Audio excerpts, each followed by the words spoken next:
Olá, tudo bem com vocês? Então, a nossa aula de hoje, nós vamos fazer uma revisão do nosso conteúdo, né, que a gente estudou até esse momento, né?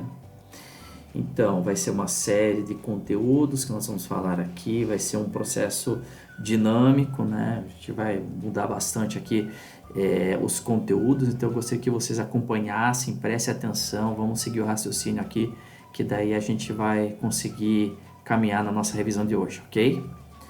Tá, inicialmente, nós vamos falar sobre fontes renováveis e fontes não renováveis. E aqui tem uma definição para vocês. As fontes de energia não renováveis correspondem aos recursos naturais finitos no meio ambiente, como o urânio, os combustíveis fósseis, petróleo, o carvão mineral, gás natural e xisto. Quer dizer, não há uma renovação, não é? Ou o processo é muito lento, né? Como no caso do petróleo. As fontes de energia renováveis, uma vez exploradas pelo homem, se reconstituem espontaneamente ou por meio de práticas de conservação. Entre elas estão o ar, a água e a vegetação. Um exemplo de uma energia renovável, o combustível etanol, ela vem da cana-de-açúcar. Então você consegue produzir a cana-de-açúcar, plantar e colher e produzir o combustível. E a sua renovação é muito rápida, né? Vamos lá. Fontes de energia nas revoluções industriais. Então vamos entender uma coisa aqui. Nós passamos por 3 revoluções industriais. A primeira revolução industrial foi com a Inglaterra, né? Isso em 1700, entre 1700 e 1800. O combustível principal foi o carvão. A segunda revolução industrial já veio os combustíveis fósseis, que daí é o petróleo, né? O petróleo devido querosene, a gasolina, né? E a terceira revolução industrial são as renováveis e as não renováveis. Aí entrou energia nuclear, aqui essa imagem está mostrando, só voltando um pouco, é o trem a vapor, tá? Então, no caso, na terceira revolução industrial veio as renováveis e as não renováveis, como estava falando, né? Aqui entra o petróleo, entra o combustível à base de vegetal, biocombustível, vem a energia eólica, que é pelo vento, né, deslocamento do ar, e aí por diante, né? Daí, entrando agora nos setores da economia. Na economia nós temos o setor primário, secundário e terciário. O setor primário, ele é voltado pela extração, né? No caso de minérios, criação, agricultura, pecuária, pesca, caça. Então isso envolve o setor primário, mexe com a matéria-prima. Setor secundário, ele já envolve na transformação da matéria-prima, ele começa a manufaturar a matéria-prima. Aí surgem as indústrias transformadoras, né? Produção de energia, água, construção civil, obras públicas. E o setor terciário é a prestação de serviços, vendas, no caso comércio, o motorista que mexe com o transporte, o médico com a saúde, o professor com a educação, e aí por diante, né? E aí vocês estão percebendo que tem lá, por exemplo, aí setor primário, secundário e terciário, está mostrando certos números com porcentagem. Esses são os dados do Brasil, que corresponde à nossa economia. Então, o que acontece? A economia brasileira, 59,9% corresponde ao setor terciário. O que seria o setor terciário, então? Seria a prestação de serviços. 19,2% seria o setor secundário, seria a indústria, a transformação. E 20,9% é o setor primário, que seria responsável pela extração né, dos minérios, a agricultura, a pecuária e aí por diante, né? E aqui nós temos, dentro da industrialização brasileira, a gente vê o processo da industrialização no Brasil. Começou aqui no Brasil na Era Vargas. Lembra que a gente falou nas aulas anteriores que, principalmente quando houve a crise de 29 nos Estados Unidos, né? A crise de 29, a recessão, ela fez com que o Brasil buscasse uma forma de se reinventar, porque até então o Brasil era muito forte na questão da agricultura, café, cana-de-açúcar, algodão. Então a gente produzia principalmente o café para exportação. Só que com a crise de 29, o Brasil teve que buscar um novo caminho. E daí Vargas, né, Getúlio Vargas, buscou um caminho para que a gente tivesse uma indústria de base. O que é indústria de base? Siderúrgica, petroquímica, energia, transporte. E dentro deste processo veio a Petrobras e a Vale do Rio Doce. Aqui a gente teve uma certa vantagem em relação à Petrobras e a Vale do Rio Doce, porque os Estados Unidos, na Segunda Guerra Mundial, ela precisava de uma base estratégica. E nós temos ali Fernando de Noronha, que era um meio do caminho para os aviões americanos chegarem na Europa. Então era uma base estratégica para os Estados Unidos. E o governo brasileiro negociou com os Estados Unidos nesse período para ajudar na criação dessas empresas que nós temos aqui até hoje, no caso a Petrobras e a Vale do Rio Doce. Ele ajudou muito nesse caminho, né? Mas continuando, depois veio o período de Juscelino Kubitschek, o slogan 50 anos em 5. O objetivo dele o que era? Era fazer com que o Brasil crescesse 50 anos em 5 e que houvesse deslanchasse, né, a nossa industrialização. Nesse período vieram as montadoras para o Brasil, né? Teve as rodovias que ele também buscou trabalhar, né, para o escoamento da produção brasileira e aí por diante. Daí veio também a era militar, né, os militares, que também ficou conhecido como milagre econômico. Então foi um período que houve muitas obras no Brasil. O Brasil começou a fazer muitas estradas, também teve a construção da Binacional de Itaipu, né, a usina Itaipu, onde era as Sete Quedas, na divisa do Paraná com a Argentina e Paraguai, não é isso? E também a construção da ponte Rio-Niterói. Após o período militar, isso em 1985, veio, no caso, o governo militar saiu do governo e veio o governo de José Sarney. Até, na realidade, Tancredo Neves ganhou, mas ele faleceu antes da posse e o vice dele, que era José Sarney, entrou no governo. Em seguida veio o Collor, veio o plano Collor, veio o processo dos planos econômicos, né? Collor 1, Collor 2, não deu certo, né? Ele entrou no processo de impeachment, mas quando ele ia sofrer impeachment, ele renunciou à presidência. Entrou Itamar Franco.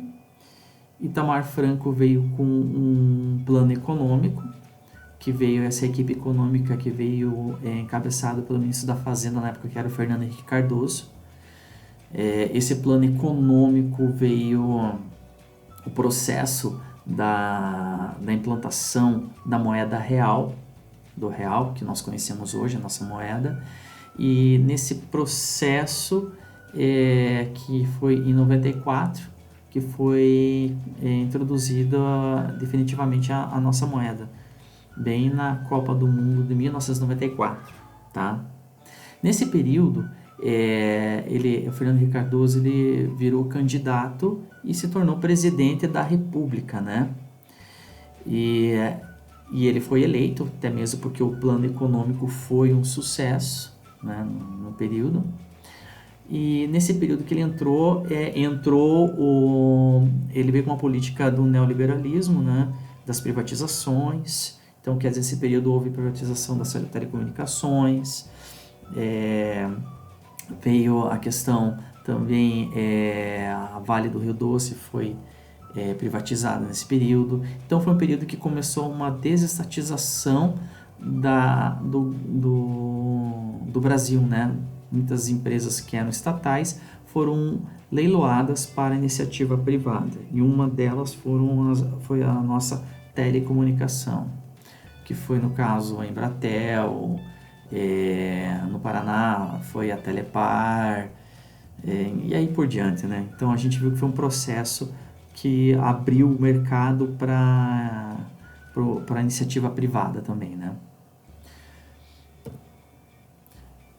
Outro ponto que a gente vai estar vendo aqui é o transporte intermodal. O que é o transporte intermodal?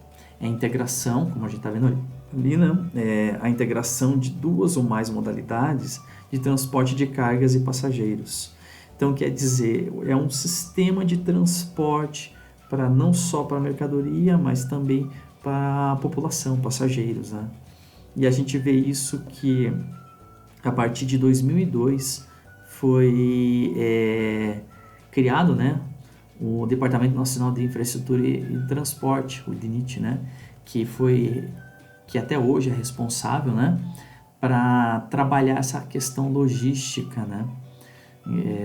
O Brasil ainda está num processo, assim, o transporte que é mais utilizado no Brasil é o rodoviário, mas assim existem projetos para estar trabalhando as hidrovias, né, e também a questão das ferrovias para ser trabalhando, claro que não que a gente não use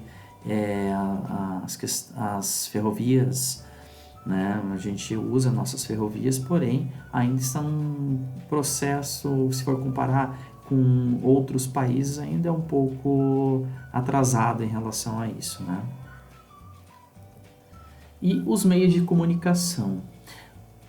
A gente também viu que os meios de comunicação, eles servem muito para uma questão comercial. Nós temos vários meios de comunicação, nós temos a internet, dentro da internet nós temos várias plataformas, nós temos o rádio, nós temos a TV, e é um mercado, né? Nós temos os jornais, nós temos revistas, né? Os sites, mas assim, a gente vê que a cada dia, podemos falar isso, mas todo ano temos novidades em relação a isso, né? A questão da tecnologia da comunicação, 1G, 2G, 3G, 4G, 5G, né? A internet das coisas. A gente vê que há uma evolução da comunicação no modo geral no nosso planeta, né? Vamos dizer assim. E o meio de comunicação está fazendo com que haja um novo mercado, né, sendo explorado, né?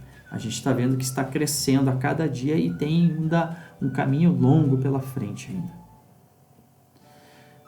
Dentro desse contexto, a gente vê também a fibra ótica, que uma observação, a fibra ótica ela é uma tecnologia que começou a ser trabalhada aqui no Brasil, em parceria com os Estados Unidos.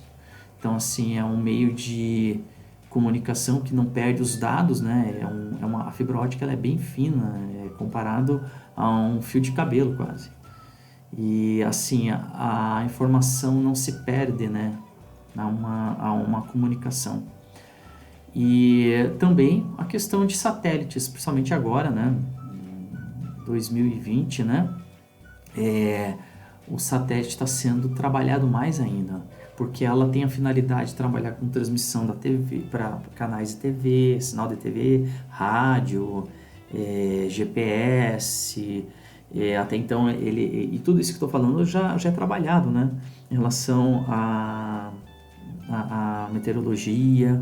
Então ele trabalha isso desde 1957 e hoje a gente vê que está crescendo mais ainda. A tendência hoje é que a questão da cobertura global pelo satélite é ser maior ainda em relação a tudo que a gente viu, a comunicação, né? agregando o que a gente vê hoje em relação à comunicação, ao comércio e aí por diante, né? Até dizem que provavelmente todo esse caminho que a gente está vendo aqui da questão via satélite, fibra ótica, a internet, é um marco, né, para uma quarta revolução industrial. Muitos dizem que a quarta revolução industrial é justamente essa comunicação englobando toda a comunicação através da internet, né? E continuando, algumas definições eu estava falando aqui para vocês sobre política, né? O que vem a ser a política? Política, né? É a ciência de organização e administração de um Estado ou nação para atender às necessidades e o bem-estar da população. É a desrespeito também à arte de negociação de interesses. Política econômica. As ações do Estado se visam estruturar, administrar, criar estratégias para contenção e resolução de problemas e estimular o crescimento, bem como manter e estabilizar a economia de um país. Né? Então, quer dizer, ele trabalha em cima disso, né? E o interessante também é que vieram também outras ações, né, dentro disto, para trabalhar junto com os setores de economia. Vem o Ministério da Fazenda, vem o Banco Central, vem uma economia globalizada. Dentro da economia globalizada, a gente fala aqui sobre o FMI, que seria o Fundo Monetário Internacional, o Banco Mundial, né, que trabalha em cima disso. Como que pode ser a política econômica?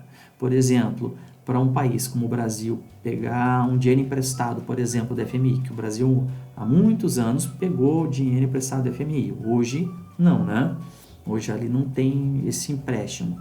Mas, por exemplo, para o FMI emprestar esse dinheiro, existe uma cartilha econômica que esse país tem que entrar nessa adequação para poder emprestar o dinheiro. Então, tipo assim, eu empresto o dinheiro para você, mas tem que seguir algumas regras. Essas regras servem para quê? Para que o país possa levantar o dinheiro para poder posteriormente pagar esse Banco Mundial. Sistema econômico é o sistema de produção, distribuição e consumo de bens e serviços de uma economia. Alternativamente, é o conjunto dos princípios e técnicas com os quais os problemas de economia são endereçados, tais como o problema de escassez, com a alocação de recursos produtivos limitados. Gente, é isso. Deus abençoe vocês. Espero que vocês tenham entendido todo o nosso conteúdo. E a gente conversa daí nas próximas aulas. Bom descanso para vocês. Aproveitem. Tchau, tchau, gente.